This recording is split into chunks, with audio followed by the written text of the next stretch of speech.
Fala galera, bom dia, boa tarde, boa noite.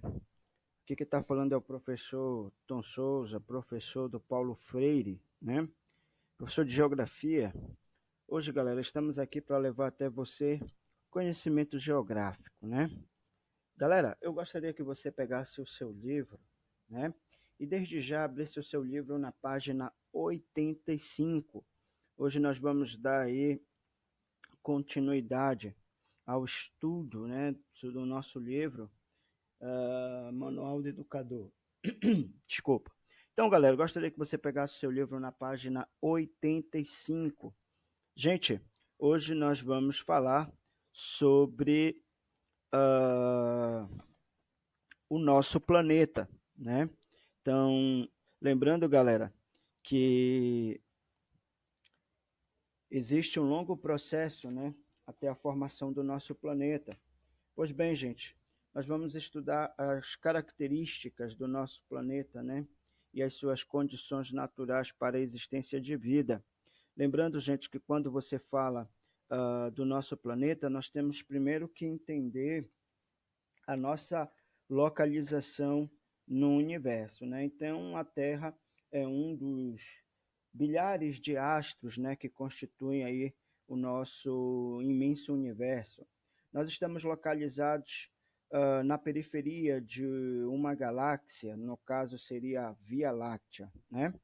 Mas quando você fala sobre essa questão do universo, existe uma teoria chamada teoria do Big Bang, né?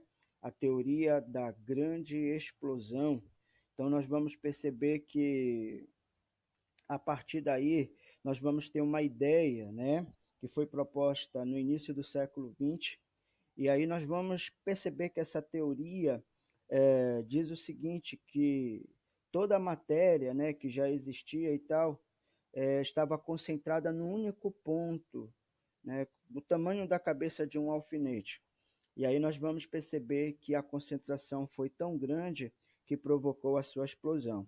E essa explosão ela vai liberar matéria, né, dando início aí à expansão do universo. Então, apesar do nome, né, da teoria, não houve um barulho no momento dessa grande explosão, pois não havia ar. Então, para os cientistas adeptos desse modelo, o universo ele continua em expansão, tá certo? E aí nós vamos perceber, galera, que a partir daí do universo, nós vamos ter a formação das galáxias, ok? E a partir daí, quando você fala das galáxias, o nosso planeta Terra ele está localizado em uma galáxia chamada Via Láctea, né? Então nós estamos localizados num dos braços da Via Láctea, cujo nome foi dado aí pelos gregos na antiguidade. Então significa caminho de leite, né? Numa alusão à sua coloração e ao seu formato quando avistada da Terra, tá certo? Então, gente, olha só, o que é que eu quero destacar para vocês? Formação do universo, formação das galáxias, lembrando aí que nós temos bilhões de galáxias, né? E aí, gente, quando nós tivemos a formação das galáxias, eis que vão surgir aí os sistemas solares, né? Então, quando você trabalha essa questão do sistema solar, antes da formação do sistema solar, nós tivemos a formação da nebulosa, como você pode perceber na sua tela. Então, quando você fala da nebulosa, gente, significa dizer aí que você vai ter nuvem, né? Uma nuvem formada principalmente por gases, né? Partículas gasosas, fragmentos de gelo. Você vai ter também aí material rochoso, né? Então, galera, quando você tem aí, no caso, a formação da nebulosa, o que é que nós vamos perceber? Que no centro dessa nebulosa, nós vamos ter o surgimento e a concentração de uma energia. E essa energia, ela vai crescer com o passar do tempo. Logo, gente, vão surgir também aqui a força gravitacional, né? E vai surgir também a força eletromagnética. E aí nós vamos perceber, galera, que todo esse material aqui, que forma a nebulosa, né, como os fragmentos rochosos, você vai ter também aí partículas gasosas e partículas de gelo, todo esse material ele vai começar a girar ao entorno desse centro, tá? E quando você fala desse centro aqui, significa dizer que vai surgir aí o protossol. Professor, o que significa o protossol? É o sol bebê, né? O sol jovem. E aí, a partir daí, galera, nós vamos ter aqui esse estágio conhecido como estágio de acreção, onde essas partículas gasosas, rochosas, né, e de gelo vão começar a se chocar, vão começar a se fundir, e a partir daí nós vamos ter a formação dos astros, né, como os planetas, os satélites naturais. Depois nós vamos ter aí os cometas, os meteoros, os meteoritos, os corpos celestes como um todo. Tá certo, galera? Então, olha só, gente, o que, que nós temos que entender? Que a partir da nebulosa, né, da formação das nebulosas, nós vamos ter a formação dos sistemas solares. E foi assim que aconteceu com a formação do nosso sistema solar. Então, você tem o universo, as galáxias, depois das galáxias, as nebulosas, e as nebulosas, os sistemas solares. Então, dentro dos sistemas solares, o que, que nós vamos perceber, galera? Nós vamos perceber a formação dos astros, tá certo? Então, observa, galera, que lá na tua página 88, nós vamos ter os primeiros estudos, né, sobre o sistema solar. Então, você vai ter um modelo geocêntrico que defendia a ideia que a Terra estava localizada no centro do nosso sistema solar, né, que inclusive foi muito aceita, né, aí pela Igreja Católica. Mas posteriormente nós vamos ter a teoria heliocêntrica, que é a mais aceita, né, atualmente, onde essa teoria vai dizer que na verdade não é a Terra que está no centro do nosso sistema solar, mas sim o Sol, tá certo? Então, quando você trabalha o nosso sistema solar, galera, ele é formado principalmente pelos planetas. Então, você tem aqui mais próximo do Sol Mercúrio, Vênus, Terra e Marte. Esses 4 planetas, eles são chamados de planetas terrestres. Significa dizer o quê, galera? Significa dizer que ele é formado principalmente de material rochoso, né? E a partir daí, galera, olha só, você tem aqui o cinturão de asteroides e você vai ter aqui já os 4 planetas gasosos. Então você tem Júpiter, Saturno, Urano e Netuno, né? Então você tem 4 planetas rochosos e 4 planetas considerados gasosos. Essa é a classificação dos planetas. Professor, mas como aconteceu essa separação? Bom, gente, segundo teorias, nós vamos ter aqui tempestades solares. E essa liberação de energia através dessas tempestades solares fez com que o material menos denso, menos pesado, fosse empurrado para lugares mais distantes do Sol. Então, segundo essas teorias, tudo indica que a partir daí nós vamos ter a formação dos planetas gasosos, né, com esse material mais leve, e você vai ter também aí os planetas de materiais mais pesados, no caso aí os planetas considerados rochosos, tá certo? Então, gente, o que que nós temos que entender a partir daí? Nós temos que entender que o sistema solar ele vai ser formado por planetas, ele vai ser formado também por meteoros, ele vai ser formado também aí pelo Sol, né? Você vai ter o Sol, você vai ter os satélites naturais, você vai ter os asteroides, né? E você vai ter aí os planetas anãs. Então, inclusive no passado se considerava Plutão como um planeta, né? Hoje ele já é considerado um plutóide, um planeta anão. Tá certo, gente? Então, olha só, continuando, galera, nós vamos falar agora sobre a forma da Terra. Então, quando você trabalha a forma da Terra, gente, vamos entender o seguinte, que você tem a ideia do esferoide, tá? Que é uma forma aproximada do nosso planeta. Você tem o elipsoide, que é a forma mais aproximada, e você tem a forma verdadeira, que é o geóide. Então, galera, primeiramente, quando você fala do geóide, né, que é a forma verdadeira, é uma palavra oriunda da língua grega, né, geo, terra, oide, forma, que vai designar aí o formato verdadeiro do nosso planeta, tá certo, gente? Então, essa forma, ela é uma forma que vai apresentar principalmente os polos achatados, tá?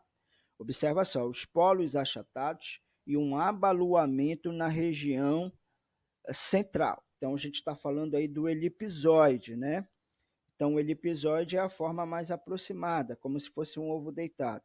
Você tem o esferoide, que é a forma aproximada, e o geoide, que é a forma verdadeira. Lembrando, gente, que nas nossas aulas presenciais, o tio Tom já mostrou para você, já falou para você sobre a real forma do nosso planeta, né? Então, ela é totalmente irregular por conta da diferença entre, principalmente aí, as nossas formas de relevo, né? Montanhas, planícies, planaltos, depressões e assim por diante.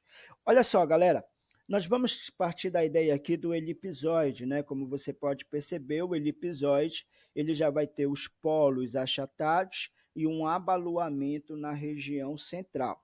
Então, quando você fala aí, gente, dessa forma do nosso planeta, nós vamos entender o seguinte, galera, que o nosso planeta ele não recebe a energia solar de forma homogênea, de forma igualitária, tá certo? Por dois motivos. O primeiro motivo está associado, né, à inclinação do eixo de rotação da Terra, e o segundo motivo está associado à forma do nosso planeta, tá certo? Onde nós vamos partir da ideia que os polos são achatados e existe uma pujança, um abaloamento na região central.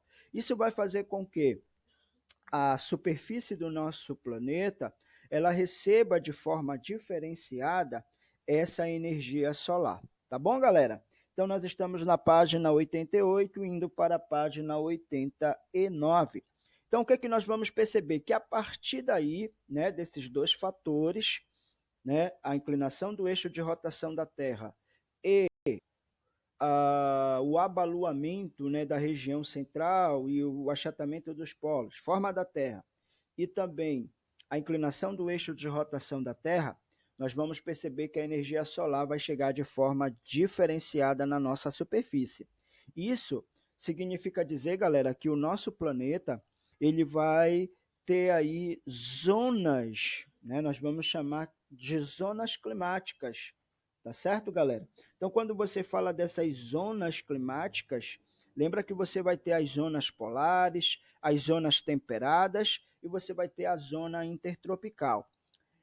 Esse esquema aí na tua tela, galera, observa que aqui ele já está levando em consideração a inclinação do eixo de rotação e a forma da Terra, tá certo? Então, olha só, você percebe que essa região central aqui, que nós vamos chamar de zona intertropical, vai ser a região do planeta que vai receber a maior quantidade de energia solar. Já em relação, galera, ao afastamento do Equador, quando você se afasta do Equador em relação ao Polo Norte ou Polo Sul, nós vamos ter a diminuição da temperatura, tá certo? Então, aqui você vai ter a zona temperada, que é uma zona de transição, e também você tem a zona temperada norte, tem a zona temperada sul. E aqui você vai ter a zona polar norte e a zona polar sul. Tá certo, galera? Então, o que é que você tem que perceber? Você tem que perceber, gente, que essas zonas climáticas, elas ocorrem devido à chegada diferenciada, né, da energia solar em relação à nossa superfície. Ok, gente? Alguma dúvida até aqui, galera? Então não esquece, ó, você tem a zona polar norte, zona temperada norte. Aí você tem a zona intertropical. Por que intertropical? Entre os trópicos. Então você vai ter aqui entre o trópico de Câncer, entre o trópico de Capricórnio. Lembrando, galera, que quando você fala da zona temperada, é porque nessa região aqui do planeta, você vai ter aí uma mistura de uma massa de ar fria, né, que vai descer aqui do Ártico em direção ao Equador, e você vai ter uma massa de ar quente que vai sair do Equador em direção ao Ártico, né, ou também ao Círculo Polar Antártico. Então, o que acontece? Essas massas de ar com temperaturas diferentes, elas acabam se encontrando, e a partir daí nós vamos ter a formação dessa zona temperada norte, zona temperada sul. Ok, garotinho? Garotinha, te liga no movimento, vamos para cima. Olha só, gente, essa ilustração aí na tua tela mostra bem para a gente a diferença de temperatura nas partes do nosso planeta. Então, essa área mais avermelhada aqui significa dizer, gente, que é a zona intertropical. Então, aqui você tem uma temperatura mais elevada. É nessa região aqui intertropical que nós vamos ter, por exemplo, a formação dos desertos, desertos quentes. Você observa, né, gente, que aqui, ó, você já vai ter a zona temperada sul e a zona temperada norte. E você vai ter nos polos aí as temperaturas mais baixas, inclusive considerando aí, né, abaixo de zero. Galera, vai para a página 91, por gentileza. Na página 91, galera, olha só, o que nós vamos perceber? Que na página 91 você tem um exercício, tá certo? E esse exercício eu gostaria que você fizesse nesse exato momento.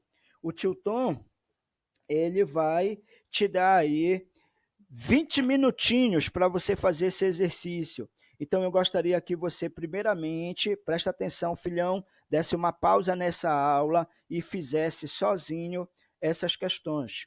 Logo após, o tio Tom vai estar voltando para a gente continuar aí a aula fazendo a correção, tá bom? Então vamos lá, meu filho, minha filha, mão na massa. Valeu! Fala, pessoal. E aí, tudo bem? Conseguiram fazer as questões? Então vamos para a correção. Olha só, ensaio geográfico, página 91, página 92. Vamos para a primeira questão. Olha só, galera. A primeira questão, ele diz assim: na imagem abaixo, coloque o nome dos círculos imaginários em seus respectivos lugares. Gente, eu vou mostrar aqui, ó. Tá aí, ó. Então, galera, primeiramente, olha só. A primeira seta está falando do Círculo Polar Ártico. Bem aqui, gente, ó, Círculo Polar Ártico. Então, se você acertou, faz aquele Czinho de certo do professor. Olha só, gente, observa que a segunda seta, de cima para baixo, você tem aí o trópico de Câncer. Bem aqui, gente, ó, Trópico de Câncer. Na linha central, você tem a linha do Equador. Logo abaixo, você tem o Trópico de Capricórnio. E mais abaixo, você tem um Círculo Polar Antártico. Ok, galera? Para você que acertou a primeira questão, meus parabéns. Vamos agora para a questão de número 2. Diz assim, gente, observe as alternativas abaixo e marque apenas aquelas que contêm os astros iluminados. Gente, então, astros iluminados, você poderia marcar aí a letra C e a letra D, satélites e planetas. Tá certo, gente? Olha só. Só lembrando, né, que as estrelas vão apresentar luz própria, né? Você tem os cometas eles são formados por rocha e gelo, tanto que quando você tem o cometa se aproximando do Sol, esse gelo ele vaporiza, né? Então você vai ter a formação daquela cauda do cometa, tá certo? Você vai ter os meteoros, lembrando que quando essas rochas gigantescas elas estão vagando no espaço, você chama de meteoro. Mas quando ela adentra a nossa atmosfera e ela toca na superfície da Terra, ela é chamada de meteorito. Então, gente, a resposta aí para você marcar seria a letra C e a letra D. Ou seja, são os astros, né, que são iluminados. Então, você marcaria os satélites e os planetas. Vamos para a questão número 3. Explique com suas palavras por que Plutão foi rebaixado a planeta não, né? Galera, primeiramente, Plutão foi descoberto a partir de 1930, né? Só que em 2006 ele era considerado o nono planeta do nosso sistema solar, né? No entanto, nós vamos ter aí descobertas de novos corpos celestes com características e propriedades muito parecidas com a dos planetas existentes, né? Que fizeram com que a União Astronômica Internacional ela modificasse a definição de planeta. Então, isso vai fazer com que Plutão fosse excluído, né, dessa categoria de planeta e passasse a ser aí considerado um planeta anão. Vamos para a quarta questão. Observe a imagem abaixo, nela estão incluídos todos os planetas que fazem parte do Sistema Solar. Coloque o nome de cada um do seu respectivo lugar. Coloque o nome, né, de cada um no seu respectivo lugar. Então, número 1, galera, você vai começar aí por Mercúrio, 2, Vênus, 3, Terra, 4, Marte, 5, Júpiter, 6, Saturno, 7, Urano e 8, Netuno. Essa é a classificação dos planetas da esquerda para a direita. Vamos para a questão número 5. Use as palavras abaixo para completar o gráfico. Situe-as na ordem correta e escreva cada uma delas na porção interior de sua respectiva faixa circular. Então, você percebe que ele dispõe para você Via Láctea, Terra e Sistema Solar. Ora, gente, o mais amplo de todos é a Via Láctea. Então, dentro da Via Láctea, você vai encontrar os sistemas solares.